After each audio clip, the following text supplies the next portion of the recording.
problem pointing outing. And there's a lot of general notions that we come and pull from the industrial age that we translate to leadership lessons, management lessons that are actually faulty. They worked in an old 100-year ago industrial age, 20th century. They do not apply today. And one of the biggest ones out there is do not bring me a problem unless you have a solution.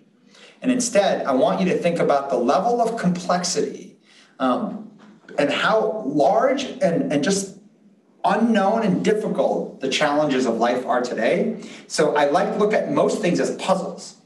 To understand even what the problem is requires different people to throw the puzzle piece on the table so we can even understand what the problem is. Mm-hmm. Likewise, solving it requires different people to bring on their puzzle pieces to solve it as well. If you think of this group or team puzzling of not only understanding what the problem is, it requires team puzzling to solve it as well. But it starts at first understanding the problem, and that the act of having the courage to go against this old adage and throw down a puzzle piece on the table is a kickoff for pulling teams together.